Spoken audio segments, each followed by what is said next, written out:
तक मोमिन बनाना चाहते हैं। तो अगर न चला तो किसी ने कर दिया। अब बाज़ लोग तो ये कहते हैं कि बंदिश हो गई है, किसी ने बंदिश कर दी है। ये बंदिश का क्या माना है? बंदिश का फिर उसके बाद ये और मसला है कि बंदिश खोलने वाले भी दुनिया में हैं कि बंदिश हो गई है तो हम खोलेंगे। 11,000 21,000 रुपए से बंदिश खुल भी जाती है। आपको मैं ये बताना चाहता हूं कि इस्लाम में बंदिश का तो तस्वुर नहीं है। आसेब है, सेहर है, जादू है, नजरे बद है, इसका कुरानी इलाज भी है, बुजुर्गों ने इसका तरीका भी बताया है। लेकिन जिस बंदिश का आप तस्वुर लेकर बैठे हुए हैं वो तो शिर्क है, और शिर्क खफी। अगर आपने उसको अकीदा बना लिया तो मुकम्मल शिर्क है वो। आप ये कहते हैं कि हमारी दुकान पर बंदिश है, किसी ने बंदिश लगा दी है, बंदिश कर दी है, दुकान नहीं चल रही है। अगर इसका माना यह है कि अल्लाह तो देना चाहता है, अल्लाह तो देना चाहता है, लेकिन किसी ने बंदिश कर दी इसलिए नहीं काम चल रहा है, तो इसका माना तो ये हो गया कि बंदिश करने वाला अल्लाह से ज्यादा ताकतवर हो गया। तो ये तो कुफ्र है, ये तो कुफ्र है कि अल्लाह देना चाह रहा है लेकिन किसी ने बंदिश कर दी इसलिए रुक गया। किसी के घर में अगर बेटा नहीं हो रहा तो किसी ने बंदिश कर दी, माना ये हुआ कि अल्लाह तो देना चाह रहा है लेकिन एक बाजू वाले ने ऐसी बंदिश की है कि औलाद नहीं हो रही है। यानी बाजू वाला आपके यहाँ अल्लाह से बड़ी ताकत वाला आ गया। शादी नहीं होनी तो किसी ने बंदिश कर दी, यानी अल्लाह चाह रहा है कि शादी हो जाए लेकिन किसी के चाहने से शादी नहीं हो रही। इस्लाम इसका तस्वुर नहीं है। और अगर दुकान चल गई, और अगर दुकान चल गई तो कहेगा कि देखो मेरी महारत है कि मैंने दुकान को यहां से वहां तक पहुंचा दिया, मेरी अक्ल है जो मैंने कामयाबी हासिल कर ली, मेरी इतनी बड़ी पहचान है कि मैंने इतना बड़ा काम कर लिया। अब ना वहां रब आया ना यहां रब आया, ना नुकसान में रब को याद किया और ना आपने नफा में रब को याद किया। गोया कि खुद तीसरे रब बने बैठे हैं। अल्लाह फरमाता है कि वरा हासिल करो कि अपनी जात को दाखिल न करो और कल्ब को किसी तरफ रुजू न करो सिवाय अल्लाह के। आपने ईमान जब लाया है तो आमनतु बिल्लाहि व मलाइकतिही व कुतुबिही व रसूलिही वल यौमिल आखिर वल क़द्र खैरिही व शर्रिही, आपने अच्छी बुरी दोनों तकदीर पर ईमान लाया है। तो जब अच्छा हुआ तो आपका मसला कुछ होता है, बुरा हुआ तो मसला कुछ हो जाता है। आपने ईमान लाया है अल्लाह रब्बुल इज्जत पर कि अल्लाह अगर बुरी है, बुरा मसला है, बुरा अगर नुकसान हो रहा है ये भी तेरी तरफ से है, फायदा है तो तेरी तरफ से है, तो आपका ईमान मुफस्सल कहां गया? गौसुल आजम फरमाते हैं कि कल्ब रुजू न करे, आपकी नजर सिर्फ अल्लाह ताला पर लगी होनी चाहिए, उसी की कुदरत पर, उसी की अता पर। फिर गौसुल आजम फरमाते हैं कि वरा की आप बारगाह गौसुल आजम में चंद शेर सुने कि चेहरा तुम्हारा नूरानी, चेहरा तुम्हारा नूरानी या अब्दुल कादिर जीलानी,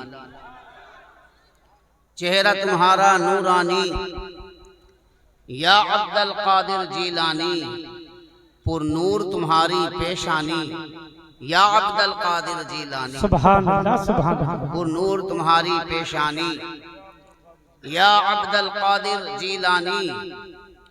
अब्दाल भी आके करते हैं, अब्दाल भी आके करते हैं तुम्हारे दर की दरबानी या अब्दुल कादिर जीलानी, सुभान अल्लाह सुभान अल्लाह, सुभान तुम्हारे दर की दरबानी या अब्दुल कादिर जीलानी। सैयदुल हिंद भी हैं और वारिसे देवा भी, सैयदुल हिंद भी हैं और मखदूमे कछोछा भी, सैयदुल हिंद भी हैं सारे औलिया भी और ख्वाजा पिया तेरा दिल जानी या अब्दुल कादिर जिलानी, सुभान अल्लाह, सुभान अल्लाह, और सुभान ख्वाजा अल्लाह। पिया तेरा दिल जानी, या अब्दुल कादिर जिलानी। शेर खुदा के लख्त जिगर, शेर खुदा के लख्त जिगर, शेर अली के नूर नजर, शेर खुदा के लख्त जिगर, शेर अली के नूर नजर, और फातिमा जहरा तेरी नानी, या अब्दुल कादिर सुभान अल्लाह, सुभान अल्लाह। नारे तकबीर, नारे रिसालत, शाने गौसे आज़म, उलमाए अहले सुन्नत। नारे तकबीर, नारे रिसालत, और फातिमा जहरा तेरी नानी, या अब्दुल कादिर जिलानी, हुए महबूब सुबहानी, सुभान अल्लाह, सुभान अल्लाह। मुहियुद्दीन जिलानी, हुए महबूब सुबहानी, मुहियुद्दीन जिलानी। मुबारक हो दरख्शानी, मुहियुद्दीन जिलानी। सुभान अल्लाह, सुभान अल्लाह। तुम्हारी जात सिद्दीकी, ये जात नसब के एतबार से नहीं है, सिफत के एतबार से। तुम्हारी जात सिद्दीकी, तुम्हारी बात फारूकी, तुम्हारी जात सिद्दीकी, तुम्हारी बात फारूकी, तुम्हारा फैज उस्मानी, मुहियुद्दीन जिलानी। सुभान अल्लाह, सुभान अल्लाह। तुम्हारा फैज उस्मानी, मुहियुद्दीन जिलानी। और सिर्फ हम और आप ही गौसुल आजम के चाहने वाले नहीं हैं, बल्कि जमीनो आसमां तुम्हारी जात पर कुर्बान, जमीनो आसमां तुम्हारी जात पर कुर्बान, जमीनो आसमां तुम्हारी जात पर कुर्बान। वो दीवाना ये दीवानी, मुहियुद्दीन सुभान अल्लाह, सुभान अल्लाह, वो सुभान दीवाना ये दीवानी, मुहियुद्दीन जिलानी। और सगे दर ने कभी तंगियो फाका नहीं देखा, सगे दर ने कभी तंगियो फाका नहीं देखा, गुजरती है बआसानी, मुहियुद्दीन जिलानी। सुभान अल्लाह, सुभान गुजरती है बआसानी, मुहियुद्दीन जिलानी। और बरोज़े हश्र भी रुसवा होने नहीं देगी, बरोज़े हश्र भी रुसवा होने नहीं देगी तुम्हारी मनक़बत खानी, मुहियुद्दीन जिलानी। बोलो सुभान अल्लाह, सुभान अल्लाह, सुभान अल्लाह। तुम्हारी मनक़बत खानी, मुहियुद्दीन जिलानी। हज़रत मोहतरम गौसुल आज़म पीर पीरा मीर मीरा शाह जीला, अल्लाह रब्बुल इज़्ज़त ने जब अपने बंदे को ये मकाम अता फरमाना चाहा, तो नसब के एतबार से इतना बुलंद बाला बनाया कि हसनी भी रखा, हुसैनी भी रखा। सुभान अल्लाह, सुभान अल्लाह। गौसुल आज़म हसनी भी हैं, हुसैनी भी हैं। और अगर आप आगे बढ़ेंगे तो गौसुल आज़म हसनी बाप के तरफ से इमाम हसन के लख्ते जिगर हजरत हसन मुसन्ना के बेटे, और हजरत हसन मुसन्ना की शादी इमाम हुसैन की बेटी फातिमा बिन्त हुसैन से हुई। इमाम हुसैन फरमाते थे हसन मुसन्ना से कि मैंने इसका नाम फातिमा इसलिए रखा है कि ये सूरत में भी मेरी माँ की तरह है, सीरत में भी माँ की तरह, सुभान अल्लाह। सूरत में भी माँ की तरह, सीरत में भी माँ का अक्स है। तो हज़रत इमाम हसन मुसन्ना की शादी इमाम हुसैन की बेटी फातिमा से, उनसे जो औलाद हुई वो अब्दुल्ला महज हुए, अब्दुल्ला महज। अब महज के माना क्या होता है? खालिस। अब्दुल्ला तो हर कोई अपना नाम रख लेता है, खालिस अब्दुल्ला, खालिस अब्दुल्ला महज पैदा हुआ हज़रत इमाम हसन मुसन्ना से। माँ कौन है? इमाम हुसैन की बेटी फातिमा बिन हुसैन, अब्दुल्ला महज, इमाम हसन मुसन्ना, इमाम हसन के बेटे हैं, इनका इंतकाल हो गया। इमाम हुसैन की बेटी फातिमा ये बेवा हो गई। जब बेवा हो गई तो फिर इनकी दूसरी शादी हुई जिनका नाम था अब्दुल्ला, और ये अब्दुल्ला जो है उस्मान गनी के पोते, उस्मान गनी के पोते हैं। तो हसनी हो गए, हुसैनी हो गए, और हसनी हुसैनी होने की वजह से वो अलवी पहले से हैं, अब उस्मानी भी हो गए, अब वो उस्मानी हो गए। जब आप आगे नस्ब आएंगे तो इसी नस्ल में सिद्दीकी भी है और इसी नस्ल में फारूकी भी। पता क्या चला कि जब अल्लाह तबारक व तआला किसी को अता फरमाना चाहता है तो हर लिहाज से उसे इतना अता फरमा देता है कि चारों तरफ से फैज ही फैज है। गौसुल आजम की वो जात है कि वो वली बिन वली, और जितना बिन लगाते जाइएगा विलायत और मर्तबा और बढ़ता चला जाएगा। सुभान अल्लाह, सुभान अल्लाह। ऐसे वली कि फरमाते हैं कि जब तक मैं मुहर न लगा दूं अल्लाह उसको विलायत के मंजिल पर फायज नहीं करता है। अल्लाह ने मुझे वो मकाम अता फरमाया है, अल्लाह ने मुझे इतना चाहा है कि जब मैं मुहर लगाता हूं तो वो वली बनता है। गौसुल आजम का लंगर बड़ा मशहूर है। गौसुल आजम की करामतें बेशुमार हैं।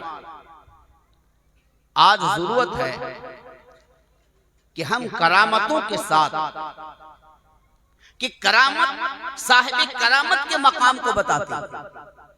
करामत से साहिब करामत का मर्तबा का पता चलता है। आपका क्या है? आपने करामत सुनी, नारा लगाया और उसके बाद अपने अपने घर गए। तो गौसुल आजम ने सिर्फ करामत नहीं दिखाई, गौसुल आजम ने अपने मुरीदों को और चाहने वालों को कुछ सिखाया भी, कुछ बताया भी। तो क्यों ना हम लंगर भी खाएं, करामत भी सुने, और हम ये भी देखें कि गौसुल आजम ने अपने चाहने वाले को क्या करने के लिए कहा।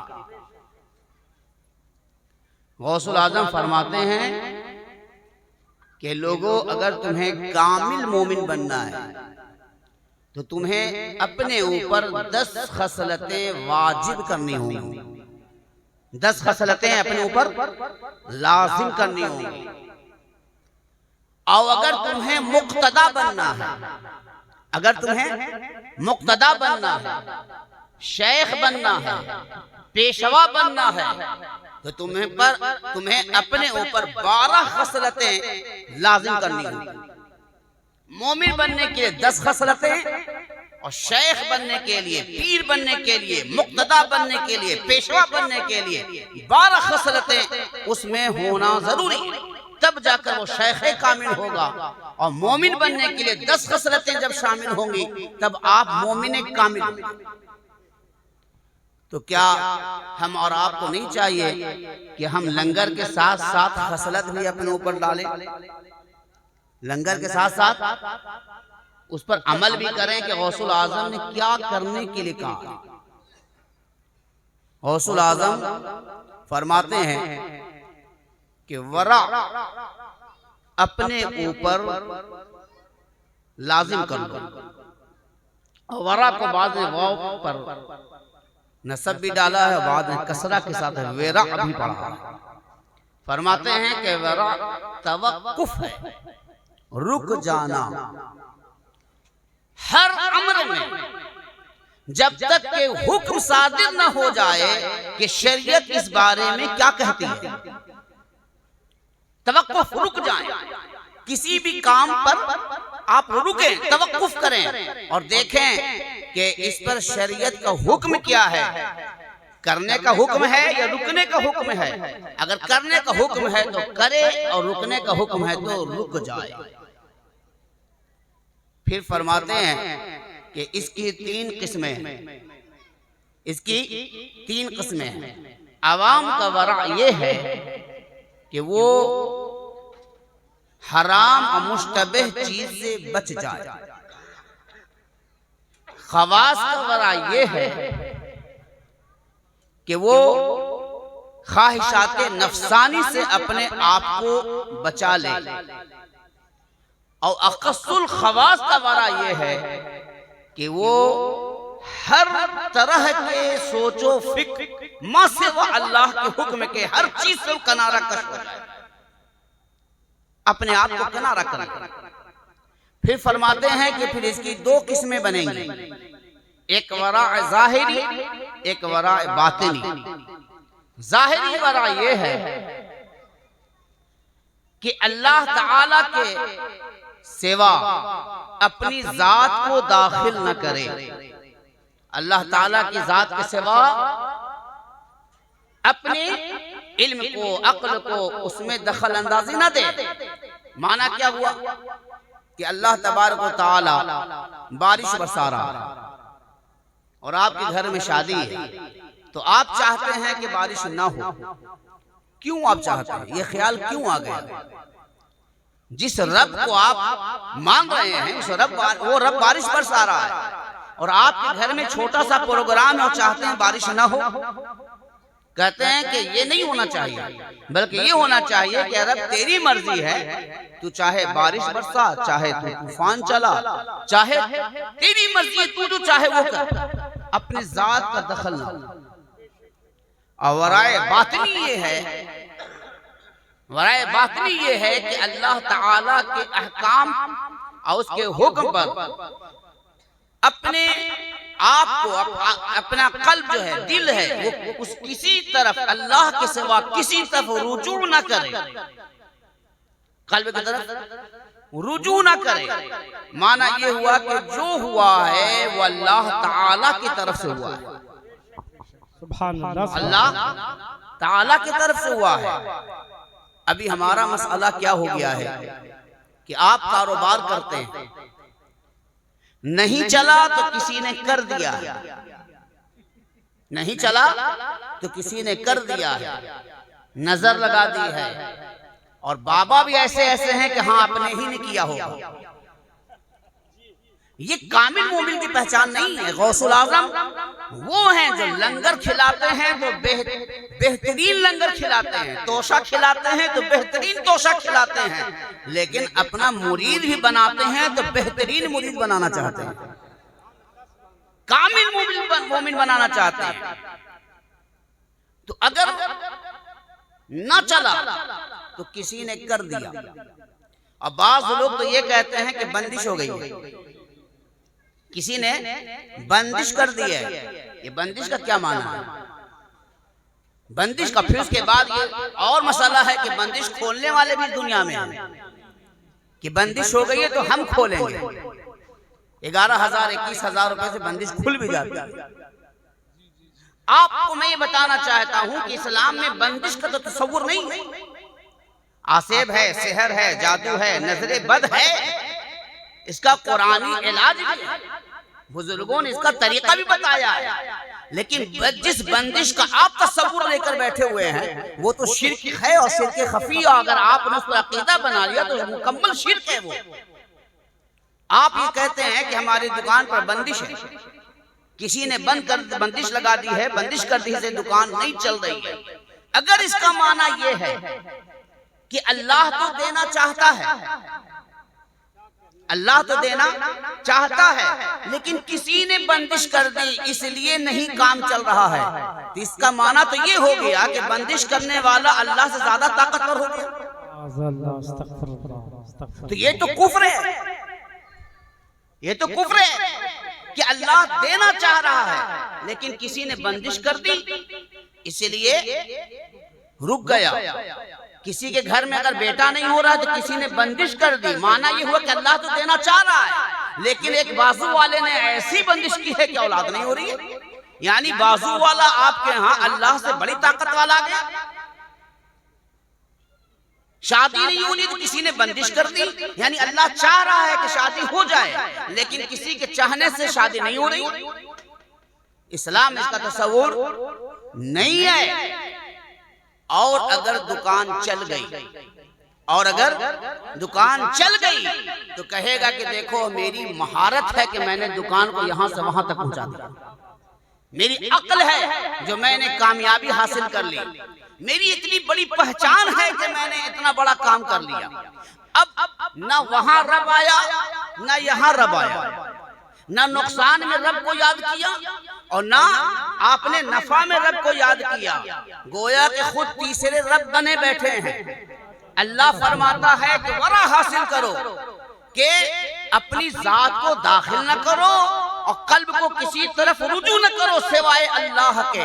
आपने ईमान जब लाया है तो आमन तो बिल्लाही व मलाइकतिही व कुतुबिही व रसूलिही वल यौमिल आखिर वल कद्र खैरिही व शर्रिही, आपने अच्छी बुरी दोनों तकदीर पर ईमान लाया है। तो जब अच्छा हुआ तो आपका मसला कुछ होता है, बुरा हुआ तो मसला कुछ हो जाता है। आपने ईमान लाया है अल्लाह रब्बुल इज्जत पर कि अल्लाह अगर बुरी है, बुरा मसला है, बुरा अगर नुकसान हो रहा है ये भी तेरी तरफ से है, फायदा है तो तेरी तरफ से है, तो आपका ईमान मुफस्सल कहां गया? गौसुल आजम फरमाते हैं कि कल्ब रुजू न करे, आपकी नजर सिर्फ अल्लाह ताला पर लगी होनी चाहिए, उसी की कुदरत पर, उसी की अता पर। फिर गौसुल आजम फरमाते हैं कि वरा की तकमील नहीं होती जब तक 10 चीजों को अपने ऊपर लाजिम न कर लो। फरमाते हैं पहला ये है कि अपनी जुबान को काबू में रखो, जुबान को काबू में रखो, जो चाहा वही बोल दिया। ठीक है, दुनियादारी के बारे में आपने बोला तो बोला, अब तो लोग दीन के बारे में जो चाहते हैं बोलते हैं, शरीयत के मामले में जो चाहते हैं बोलते हैं। कहा जाए कि अगर नमाज नहीं पढ़ेंगे तो सजा होगी, अजाब होगा, तो कहते हैं देखा जाएगा। क्या देखेंगे आप? जब डाल दिए जाएंगे तो क्या देखेंगे? दीन और शरीयत के बारे में लोग अपनी जुबानें खोल रहे हैं, अल्लाह ताला की शान के बारे में लोग जुबानें खोल रहे हैं। जिसे कुछ नहीं मालूम, वुजू का तरीका नहीं मालूम, वो ये जुबान खोल रहा है कि हजरत अली अफजल है कि सिद्दीक अकबर अफजल है। अब अफजलियत में बात कर रहा है जिसे वुजू का तरीका नहीं मालूम। अमीर मुआविया ने ये किया था, ये किया था, वो जुबान खोल रहा है। गौसुल आजम ने हमारी और आपकी हिफाजत का तरीका पहले बताया कि लंगर भी खाओ, तोशा भी खाओ, लेकिन अपनी जुबान को काबू में रखो, जुबान को काबू में रखो। कभी भी ऐसा ना हो कि अल्लाह के बारे में आप जो चाहे बोल दें, नबी के बारे में जो चाहे बोल दें, सहाबा के बारे में जो चाहे बोल दें। और आप याद रखें, हमारी और आपकी अक्ल इतनी नहीं है कि हर बारे में आपको सोचें, आपको सोचने का हक भी नहीं है, बल्कि कुछ चीजें ऐसी हैं जो आपको अपने मुक्तदा और पेशवा के नक्शे कदम पे चलना होगा, तब आपकी ईमान की हिफाजत होगी। इसलिए आज राफजियत भी बहुत पैर फैला रही है। मौलाई एक नया फिरका निकल रहा है, जैसे लगता है कि मौला अली अभी पैदा हुए। मौला अली तो सब मौला अली थे जब गौसे आजम थे, मौला अली तो सब भी मौला अली हैं जब गरीब नवाज थे। तो गौसुल आजम तो नहीं कहा कि मैं मौला अली, गरीब नवाज ने तो नहीं कहा मैं मौला अली, बल्कि सब अहले सुन्नत वल जमात है, लेकिन मौला अली को मौला अली मानते हैं। जब नबी ने जिसे मौला कह दिया, अब कौन है जो उन्हें मौला से हटाए? मौला है जिन्हें अबू बकर को जिस नबी ने सिद्दीक बना दिया वो सिद्दीक अकबर हैं, जिस उमर को फारूक बना दिया वो फारूक आजम हैं, जिस उस्मान को उस्मान गनी बना दिया उस्मान गनी हैं, जिसे नबी ने बना दिया वो बना दिया। अब हमारे आपके कहने से ईमान खराब हो सकता है, वहां कुछ खराब नहीं होने वाला, इसलिए अपने ईमान की हिफाजत करें। फिर गौसुल आजम फरमाते हैं दूसरी चीजें, नंबर 2, ला यग़्तब बअदुकुम बअदा। कुरान से दलील देते हुए गौसुल आजम फरमाते हैं ला यग़्तब बअदुकुम बअदा, तुम में से कोई किसी दूसरे की गीबत न करे, कोई दूसरे की गीबत न करे। बताइए हम बचते हैं इससे? नहीं बचते हैं। गौसुल आजम का अगर जलसा हो तो फिर उसके बाद आप ये बताना चाहते हैं कि हमसे बड़ा आशिक गौस आजम कोई नहीं है। लेकिन आपको अगर आशिक गौस आजम बनना है, गुलाम गौस आजम बनना है, उसके लिए इस पर अमल करना होगा जो गौसुल आजम ने इरशाद फरमाया। फरमाते हैं एक दूसरे की गीबत न करो। गीबत करने से जिसकी गीबत कर रहे हैं उसका कोई नुकसान नहीं होता, बल्कि उसके गुनाह धुलते हैं और आप गुनाह में मुलव्वस हो जाते हैं। बड़ी तेजी के साथ में बढ़ता हूं। नंबर 3, गौस आजम फरमाते हैं ला यस्खर कौम मिन कौमिन असा अन यकूनु खैरन मिनहुम। कोई कौम किसी दूसरे को न हकीर जाने न मजाक उड़ाए। ला यस्खर कौम मिन कौमिन असा, कि तुम किसी दूसरे का मजाक ना उड़ाओ, हंसी ना उड़ाओ, हकीर ना जानो। आज हमारा मसला क्या है? हर आदमी अपनी पगड़ी को बुलंद करने में लगा हुआ है, हर आदमी अपनी शान बताने में लगा हुआ है, कोई किसी के सामने झुकने को तैयार नहीं है। इसीलिए गौसुल आज़म फरमाया ला यस्खर कौम मिन कौमिन असा, मजाक ना उड़ाओ। फिर गौसुल आज़म फरमाते हैं नंबर 4 कि अपनी निगाहें नीची रखो। कुल लिल मुमिनीना यगुद्दू मिन अब्सारिहिम, ऐ महबूब मोमिनों से फरमा दें कि अपनी निगाहें नीची रखें। जब आप निगाहें नीची रखेंगे तब कामिल मोमिन बनेंगे, गीबत से बचेंगे तब कामिल मोमिन बनेंगे, मजाक उड़ाने से बचेंगे तब आप कामिल मोमिन बनेंगे। फिर गौसुल आज़म 5वीं बात की तलकीन कहते हैं व इज़ क़ुल्तुम फ़अदिलू, और जब कहो तो बात सच्ची कहो, जब बोलो तो सच्ची बात करो, उसमें उलट फेर ना करो, झूठ मत बोलो, बात सच्ची करो। रास्त गोई और रास्ती दोनों हासिल करो। रास्त गोई अलग चीज है और रास्ती अलग चीज है। रास्त गोई सच बोलना ये एक सिफत है, और एक है रास्ती सच होना, ये अलग सिफत है। कभी कभी ऐसा होता है कि आदमी सच होता तो नहीं है लेकिन सच बोल देता है, सच होता नहीं है लेकिन सच बोल देता है किसी वजह से।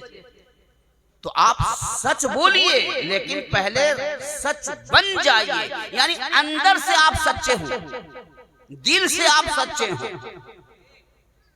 दिल से आप सच्चे हो।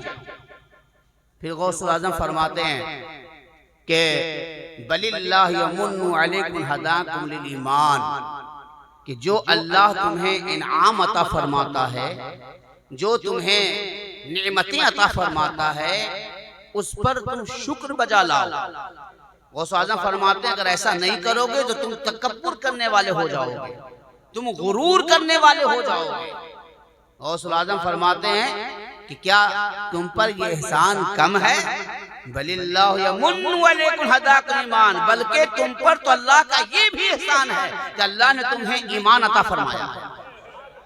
तुम मोमिन हो, तुम ईमान वाले हो, अल्लाह का कितना बड़ा एहसान है।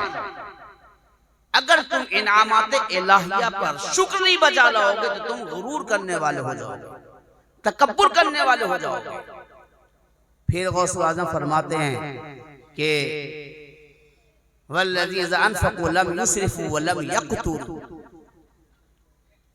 के जो कामिल ईमान वाले होते हैं वो अपने माल को मासियत में, गुनाहों में खर्च नहीं करते हैं, बल्कि अल्लाह के राह में खर्च करते हैं। वल्लज़ी इज़ा अनफ़क़ू लम युस्रिफ़ू व लम यक़्तुरू, वो इधर उधर खर्च नहीं करते, अल्लाह की राह में खर्च करते हैं। एक खर्च ये है कि आपने दुनियादारी में खर्च किया, और एक ये है कि आपने जलसा में खर्च किया, जुलूस में खर्च किया, मदरसे में खर्च किया, मस्जिद के लिए खर्च किया, आपने अल्लाह की राह में खर्च किया, सदका दिया। ये क्या है? ये पहचान है ईमान वालों की। ईमान वालों की पहचान सिर्फ हम लोगों ने अपना अलग बना लिया है कि जो टोपी और दाढ़ी कुर्ता पैजामा है वो मुसलमान है। लेकिन गौसुल आजम तो पहचान अलग बता रहे हैं, ये पहचान की लिस्ट बता रहे हैं कि जब वो खर्च करेगा तो मासियत में नहीं बल्कि अल्लाह की राह में खर्च करेगा। फिर गौसुल आजम फरमाते हैं, ऐ लोगों, तिलका दारुल आखिरतु नजअलुहा लिल्लज़ीना ला युरीदुन उलुवन फिल अर्दि वला फसादा। कहते हैं कि ये जन्नत, ये मकान, तिलका दारुल आखिरा, ये आखिरत का मकान, ये जन्नत तो उन्हीं के लिए है जो अपने बरतरी और अपने मर्तबे को बनाने का और लोगों के पर जाहिर करने का किस्सा नहीं करते, बल्कि उनके अंदर तवाज़ु होती है, इंकिसारी होती है, उनके लिए जन्नत। गौसुल आजम 9वें नंबर में फरमाते हैं कि लोगों, कामिल मोमिन होने के लिए तुम्हें 5 वक्त की नमाज मुतअय्यना वक्त पर पढ़नी है। हाफिज़ु अलस्सलावाति वस्सलातिल वुस्ता वक़ूमू लिल्लाहि क़ानितीन। और 10वीं सिफत ये बताई, इन्ना हाज़ा सिराती मुस्तक़ीमन फत्तबिऊहु, कि अल्लाह फरमाता है कि ये दीन, ये इस्लाम मेरा सीधा रास्ता है, ये सीधा रास्ता है। इन्ना हाज़ा सिराती मुस्तक़ीमन फत्तबिऊहु, तो सीधे रास्ते पर चलो और इजमा पर कायम रहो। गौस आज़म क्या फरमाते हैं? इजमा पे कायम रहो। सिद्दीक अकबर अव्वल खलीफा है, ये इजमा है। फारूक आजम दूसरे खलीफा, ये इजमा है। उस्मान गनी तीसरे खलीफा, ये इजमा है। मौला अली चौथे खलीफा, ये इजमा है। तो जब इजमा है तो गौसुल आजम फरमाते इजमा पर कायम रहो। इसीलिए गौसुल आजम ने ये 10 सिफतें बयान की हैं। अब ये 10 सिफत अपने अंदर पैदा कर लें, और पैदा करने के बाद अगर लंगर खाएंगे तो वो लंगर आपके दिल में नूर पैदा करेगा। ये सिफत पैदा करे, अब तोशा खाएं तो आप तोशा या आपके दिल में नूर पैदा करेगा, आपके मर्तबे को बढ़ाएगा। सुभान अल्लाह, सुभान अल्लाह। अल्हम्दुलिल्लाह हमें कोशिश करनी है कि हम लंगर वाले भी बने और अमल वाले भी बने। कोई देखकर हमें ये खीर न कह दे, इसलिए जानते हैं आप जिसे मानते हैं, आप जिसे मानते हैं तो कभी कभी मानने वाली की पहचान जिसे माना जाता है उससे होती है, और कभी कभी जिसे माना जाता है मानने वाले से होती है। ये किसका मानने वाला है? तो ऐसा ना हो कि हमारे फेलो किरदार से लोग गौसुल आजम पर उंगली उठाने लगे। ऐसा ना हो कि हमारे गलत रवैये से लोग इस्लाम पर उंगली उठाने लगे। एक बात जहन में रखें कि अगर आप इस्लाम का अपनी जात से फायदा नहीं पहुंचा सकते हैं तो कम से कम नुकसान ना पहुंचाएं। अगर फायदा नहीं पहुंचा सकते, इस्लाम के परचम को बुलंद नहीं कर सकते हैं तो कसम झुकने तो ना दें, शर्मिंदा तो ना होने दें। इस्लाम तो ये अल्लाह रब्बुल इज्जत का पसंदीदा दीन है, ये हमेशा रहेगा और सबसे बेहतरीन दीन दीन इस्लाम है।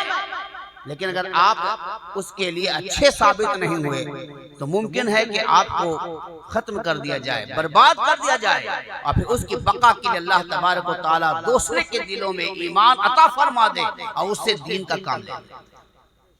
इसलिए हमें गौसुल आजम के मकामों दराजात को भी समझना है और उनके अक़वाल ज़र्री पर भी अमल करना है।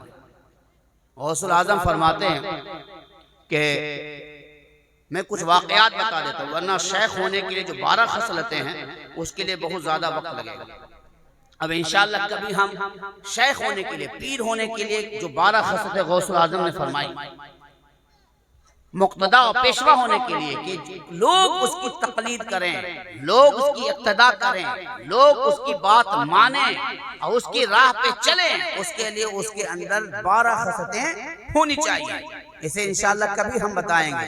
तो गौसुल आजम रहमतुल्लाहि ताला अलैह आप सखी भी हैं, आप सखी भी हैं और आप इल्म के इतने बड़े माहिर हैं। इल्म में अल्लाह ने वो मकाम अता फरमाया है कि आप अल्लामा इब्न जूज़ी जैसे उलमा आपके सामने शागिर्द बनकर अपना ज़ान-ए-तिलमिज़ तह करते हैं। अल्लामा इब्न जूज़ी जैसा माहिर इल्म जानते हैं। और जब गौसुल आजम देना चाहते हैं, देने पर आते हैं तो इतना देते हैं कि फिर लोगों से बेनियाज कर देते हैं। आपके एक मुरीद खास शेख अबुल अब्बास अहमद, आपके खास मुरीद, जानते हैं क्या हुआ? बगदाद शरीफ में कहसाली का मसला आ गया और शेख अबुल अब्बास चूंकि आपके रिकाबदार थे और कसीरुल अयाल थे, बच्चे ज्यादा थे और कारोबार को ज्यादा बड़ा नहीं था। आए बारगाह गौसिया में शेख, बच्चे ज्यादा हैं, परेशानी है, इसलिए कई दिन से मसला है, घर में बच्चे ज्यादा हैं, एक नजरे इनायत फरमाए। गौसुल आजम ने अपने हाथ से 7 सेर गेहूं अता किया। कितना? 7 सेर गेहूं अता किया और कहा कि अब्बुल अब्बास इसे ले जाओ, मिट्टी के मटके में इसे रख दो, ऊपर से अच्छी तरीके से बंद कर दो, नीचे सुराख है उसी से निकालते जाना और खाते जाना। आप गए और आज भी देहाती इलाके में रखने के लिए मिट्टी के मटके या कोठी बनाई जाती है और उसका तरीका यही होता है, डालने के बाद बंद कर दिया जाता है और नीचे छोटा सा सुराख होता है, जब चाहे निकाले और फिर से बंद कर दिया। शेख अबुल अब्बास ने यही किया और जाने के बाद डाल दिया और उसे खोला और खोला तो फिर उसके बाद निकाल रहे हैं, खा रहे हैं। 7 दिन गुजर गए, 10 दिन गुजर गए, 20 दिन गुजर गए, महीना गुजर गया लेकिन निकल रहा, महीना गुजर गया लेकिन निकल रहा है। शेख अबुल अब्बास के जहन में बात आई कि मैंने जो डाला है वो 7 दिन से ज्यादा का नहीं है, 5-7 दिन से ज्यादा का नहीं है, 10 दिन से ज्यादा का नहीं हो सकता, ये तो महीना हो गया निकल रहा है। शेख अबुल अब्बास फरमाते हैं कि मैंने जब इस पर गौर किया तो बात समझ में आ गई कि मेरे शेख ने नहीं कहा है कि ले जाओ और खा जाओ, मेरे शेख ने ये नहीं कहा ले जाओ और खा जाओ, बल्कि कहा निकालते जाना, खाते जाना। मतलब हुआ अब निकलता ही जाएगा और हम खाते ही जाएंगे, अब ये खत्म होने वाला नहीं है। इसीलिए तो आला हज़रत फरमाते हैं, वाह क्या मर्तबा है गौस के बाला तेरा, ऊंचे ऊंचों के सरों से कदम आला तेरा, सर भला क्या कोई जाने के है कैसा तेरा, औलिया मलते आंखें वो है तलवा तेरा। नारे तकबीर, नारे रिसालत। सैयद अमजद हसनैन मियां साहब किबला, सैयद रेहान मियां साहब किबला, उलमाए अहले सुन्नत, साने गौसे आजम कॉन्फ्रेंस, नारे तकबीर, नारे रिसालत। तो गौसुल आजम ने जिनका दिया हुआ महीना हो गया, निकलता जा रहा है, खाते जा रहे हैं। जाकर अपने बीवी से मशवरा किया कि जो हम लोगों ने डाला है वो हफ्ते से ज्यादा का न था, लेकिन अब निकल रहा है और जब निकलने में कमी नहीं है, शेख के देने में कोई कमी नहीं है, तो फिर हम कंजूसी क्यों करें? इसलिए आज से घर में देगची नहीं चढ़ेगी, अब देग चढ़ेगा। जब देने वाले ने इतना दिया है कि कम नहीं हो रहा है, तो फिर सिर्फ हम क्यों खाएं? पूरा बगदाद खाएगा। जाकर मदरसे में ऐलान कर दिया, बच्चों हमारे यहाँ खाना खाना है। मुसाफिर खाने में ऐलान कर दिया कि मुसाफिरों आप हमारे यहाँ, मेरे यहाँ दावत है, हमारे यहाँ खाना है। यतीमों को, मिस्कीनों को, सबको ऐलान कर दिया, जिसके घर में खाना ना हो, लंगरे गौसिया चल रहा है, आए और लंगरे गौसिया खाता चला जाए। अब क्या था, अब निकाला जा रहा है, गेहूं को पीसा जा रहा है, रोटियां बनती जा रही हैं, लोगों में तकसीम होता जा रहा है। जानते हैं महीना की बात नहीं है, साल गुजर गया और लंगर चल रहा है। 2 साल गुजरा, लंगर चल रहा है, यहाँ तक के 7 साल हो गया और लंगर चल रहा है। 7 साल हो गया, लंगर चल रहा है। आज लोग कहते हैं, ये सुन्नी लोग खाली लंगर लंगर की बात करते हैं। अरे हमें गौसुल आजम ने दिया है तो फिर बात दूसरा कैसे करेगा? गौसुल आजम ने हमें दिया है तो तुम बात कैसे करोगे? जिसे मिलेगा वो बात करेगा। अल्हम्दुलिल्लाह आज गौसुल आजम का लंगर का आलम ये है। और आप जानते हैं गौसुल आजम के लंगर की एक सिफत ये भी है, अगर किसी पर खबीस हो और उसे आप गौसुल आजम का लंगर खिलाइए, गौसुल आजम का न्याज करके खिलाइए, वो खबीस वाला नहीं खाएगा, वो खबीस वाला नहीं खाएगा। वो कहेगा हमें तुम जहर दे रहे हो, हमें तुम मारना चाहते हो, वो लाख कोशिश कीजिए नहीं खाएगा। तो यहां से एक मसला तो मालूम हो गया कि खबीस लंगर नहीं खाते। लेकिन याद रखें कि अगर किसी खबीस जिस पर है और वो लंगर खा रहा है, गौसुल आजम के फातिहा का न्याज आप खिला रहे हैं, तो याद रखिए वो खाना अब वो मरीज खा रही है या मरीज खा रहा है, वो खबीस नहीं खा सकता है। होगा क्या? वो आहिस्ता आहिस्ता कमजोर हो जाएगा। तो जिस पर आसेब हो, सेहर हो, उसको खत्म करने का बेहतरीन तरीका ये है कि उसे हर खाना को गौसुल आजम का न्याज दिलाइए और फिर उस खबीस ज़दा को, आसेब ज़दा को खिलाइए। आहिस्ता आहिस्ता आसेब खत्म हो जाएगा, आहिस्ता आहिस्ता सेब खत्म हो जाएगा। 7 साल हो गए लंगर जारी है। शेख अबुल अब्बास बंद करना ही चाहिए जी, इसलिए कि कुरान हदीस में जो अमल है वो अमल हमारे बका के लिए, तहफ्फुज के लिए काफी है, काफी है। खुद आका करीम सल्लल्लाहु अलैहि वसल्लम फरमाते हैं हसन हुसैन जब पैदा हुए तो नजर बद तो हक है, जिनके बारे में मुझे फिक्र होती थी, लेकिन जब कुल फलक कुल नास का नुज़ूल हो गया तो मैं मुतमईन हो गया। अब हसन हुसैन को कोई नजर नहीं लगा सकता, क्योंकि हर सुबह शाम इन्हें पढ़कर दम किया जाता है। तो कुल फलक कुल नास आपके पास भी मौजूद है, अपने बच्चों को पढ़कर 3-3 मरतबा दम करें, आपको इधर उधर भटकने की जरूरत नहीं है। सही से नहीं पढ़ पाते हैं तो अपने उलमाए कराम से, अइम्मा हजरात से, हुफाज़े कराम से पढ़वाएं, बाबाओं के पास जाने की जरूरत नहीं है। बात समझते हैं? कुरानी अमल पर आई, कुरान में इलाज है। वनुनज़्ज़िलु मिनल कुरानी मा हुवा शिफ़ाउ व रहमतुल लिल मोमिनीन। अगर आपको पता ना चले उलमाए कराम से पूछ लीजिए, वो तरीका बता दें। 7 साल हो गए। शेख अबुल अब्बास फरमाते हैं कि मैं किसी काफिले में आगे चला गया, जब वहां से वापस आया तो क्या देखा कि मजमा नहीं है, गुरबा नहीं है, देग नहीं है, खाना नहीं बट रहा है। गए और जाने के बाद अपने बीवी से कहा कि क्या बात है, वो लंगर क्या हुआ? कहा कि वो तो आज ही खत्म हो गया। कहा कैसे खत्म हुआ? कहा कि मेरे दिल में ख्याल आया जब आप चले गए कि जरा देखें कि इसमें क्या है, कितना है। जब मैंने खोल कर देखा तो देखा कि जितना डाला था उतना है, जितना डाला था उतना है, लेकिन 7 दिन के बाद ये खत्म हो गया।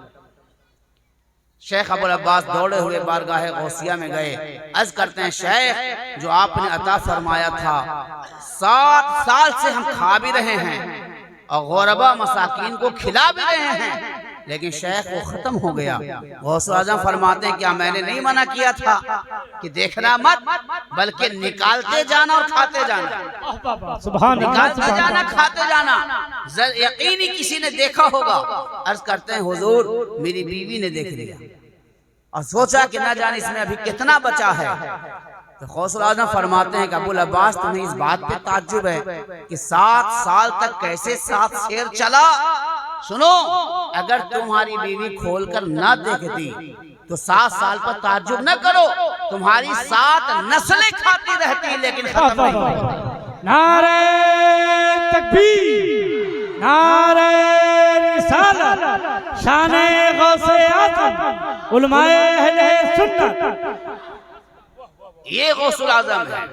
यही शेख अबुल अब्बास फरमाते हैं ये जो मजमा है गौसुल आजम का मशहूर वाकया है कि आपके मजमे में 70-70 हजार लोग होते थे और आपकी करामत ये थी कि अगली सफ वाले जिस तरीके से साफ सुनते थे वैसे ही पिछली सफ वाले भी सुनते थे। ये तो मजमे की बात है, लेकिन गौसुल आजम का तसर्रुफ सिर्फ इसी पर नहीं है।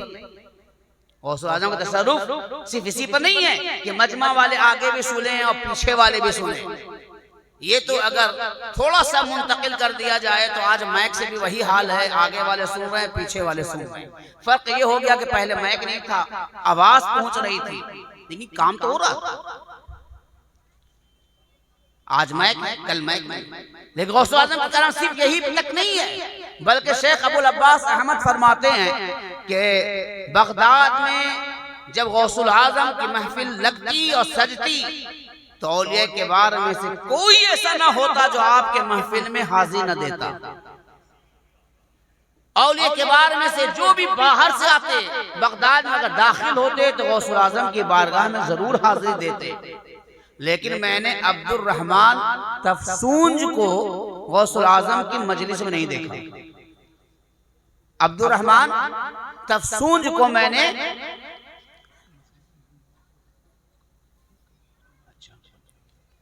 अब्दुल रहमान तफसूंज को मैंने बगदाद में नहीं देखा। लेकिन कहते हैं कि जब भी मैं तफसूंज गया तो मैंने देखा कि हजरत सैयदना अब्दुल रहमान तफसूंज जी कान लगाकर कुछ सुन रहे हैं। तो कहते हैं मैंने अर्ज किया कि शेख आप क्या सुन रहे हैं? ना कोई सुनाने वाला मौजूद है, ना कोई कलाम करने वाला मौजूद है, ना बयान है, ना तकरीर है, ना महफिल है, और आप कान लगा के सुन रहे हैं। अब्दुल रहमान तफसूंज फरमाते हैं कि क्या तुम्हें मालूम नहीं बगदाद में शेख अब्दुल कादिर जिलानी का खिताब हो रहा है, मैं उनका खिताब सुन रहा हूं।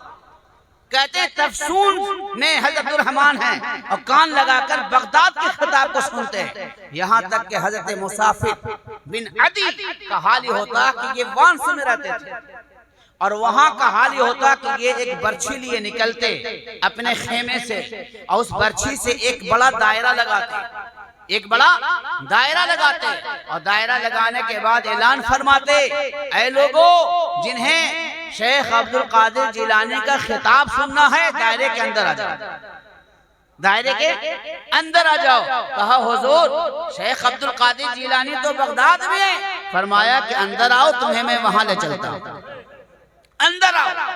अब सारे लोग वहां जाकर दायरे के अंदर चले जाते हैं। अब इधर बगदाद में शेख अब्दुल कादिर जिलानी का खिताब हो रहा है और उस वांस में जो हते मुसाफिर बिन अदी हैं उन्होंने दायरा में अपने मसाहिब को, अपने दोस्तों को, अपने मुरीदों को अंदर दाखिल कर लिया। उनमें बाज ने कॉपी कलम ले लिया और लिखना शुरू किया, लिखना भी शुरू किया। जानते हैं जब वो बगदाद आते और आने के बाद उस जलसे की तारीख के ताल्लुक से पूछते कि उस तारीख में शेख ने ये खिताब किया था, मैंने लिखा है, आप अपनी कॉपी भी दिखाइए, जरा मिला लें। जानते हैं एक हर्फ की कमी और बेशी न होती, बल्कि वहां होता। यहाँ शेख अब्दुल कादिर जिलानी का हाल ही होता कि आप अपने खिताब से मुखातिब होते खिताब करते हुए, लोगों जानते हो मुसाफिर बिन अदी तुम में मौजूद है, मुसाफिर बिन अदी तुम में मौजूद है। पता क्या चला, गौसुल आजम को अल्लाह तबारक व तआला ने वो तसर्रुफ अता फरमाया था कि आपके लिए दूर और नजदीक को बराबर कर दिया था। न आपकी निगाह में कोई दूर है न कोई नजदीक है। जब वली का ये आलम है, गौसुल आजम का ये आलम है, तो आप अंदाजा लगाइए नबी का आलम क्या होगा। तो आला हज़रत क्या फरमाते हैं, दूर और नजदीक के सुनने वाले वो काने लाले करामत पे लाखों सलाम। हज़रत मोहतरम मैंने एक सिफत ये बताई, वल्लज़ीन इज़ा अनफ़क़ू लम युस्रिफ़ू व लम यक़्तुरू, कि जो ईमान वाले होते हैं वो बुराई में खर्च नहीं करते हैं, मासियत में खर्च नहीं करते हैं। बुराई और मासियत है क्या? सिर्फ ये नहीं है कि आप फिल्म देखने जाएं तो यही मासियत है, बल्कि हर वो काम जो आपके लिए जरूरी नहीं है और उस काम में करने में आप फितने में पड़ रहे हैं या पड़ सकते हैं, वो भी एक मासियत है। तो मोमिन कामिल की पहचान ये बताई अल्लाह तबारक व तआला की आयात से। गौसुल आजम ने वाज़ेह किया कि देखो जो मोमिन की पहचान होती है वो मासियत में खर्च नहीं करते बल्कि अल्लाह के राह में खर्च करते। अभी सैयदना गौसुल आजम का ये कॉन्फ्रेंस हो रहा है, अभी आप लंगर भी खाएंगे, उसी मस्जिद में लंगर चलने वाले।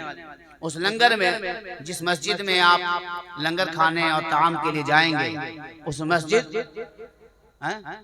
अनवार मुस्तफ़ा, उसकी तामीरी काम जारी, उसे डबल बनाना है। इसीलिए कि आप जानते हैं कि अल्हम्दुलिल्लाह अल्लाह तबारक व तआला ने कौम मुस्लिम में बरकत रखी। ये जहां थोड़े जाते हैं, कुछ दिन में अल्हम्दुलिल्लाह बहुत ज्यादा हो जाते हैं।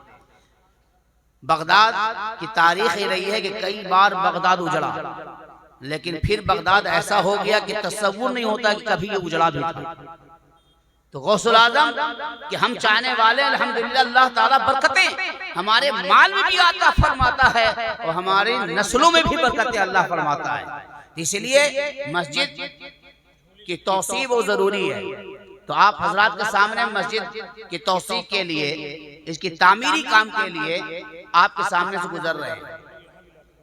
और यहाँ भी लाकर आप हजरात यहाँ दे सकते हैं सैयद अल्लाह मौलाना रेहान मियां साहब के हाथों में दें और यहाँ से भी फैज हासिल कर सकते हैं। तो आप तमामी हजरात ज्यादा से ज्यादा मस्जिद की तामीर के लिए आप दें। ये क्या है? सदका जारिया, सदका जारिया। बल्कि बाज फुक़हा ने तो ये लिखा है कि खाना खिलाना तो बड़ी अच्छी बात है, लेकिन दीन के खातिर तामीरी काम, जैसे मसाजिद है, मदारिस हैं, इल्म से ताल्लुक वाली चीजें जो हैं, ये ऐसी सदका जारियां हैं कि आपने किसी भूखे को खिलाया तो बस एक दिन खिलाया, लेकिन अगर मस्जिद में आपने पैसा दे दिया तो अब जब तक मस्जिद रहेगी आपको सवाब मिलता रहेगा। इसलिए आप तमामी हजरात इसमें ताउन करें और ज्यादा से ज्यादा करें।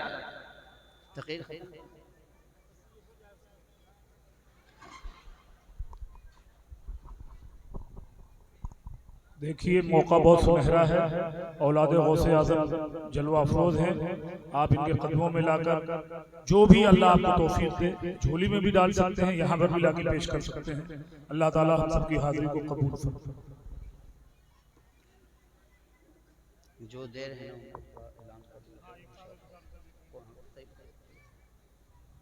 माशाअल्लाह एक साहब 1000 रुपया देके गए हैं। अल्लाह दारैन की बरकतों से माला माल फरमाए।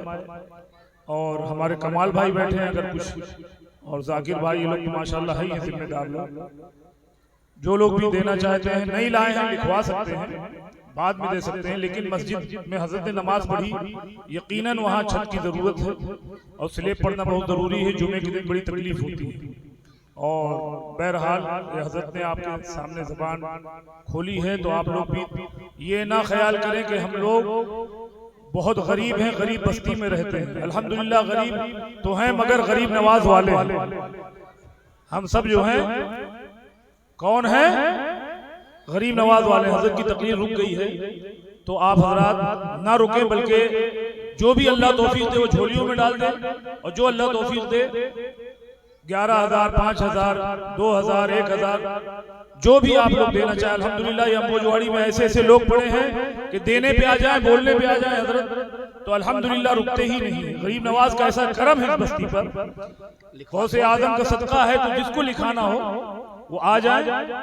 कि हमारे निसार भाई माशाल्लाह कैटरस वाले आ रहे हैं आजमी नगर में माशाल्लाह, तो अल्लाह ताला इनको सलामत रखे।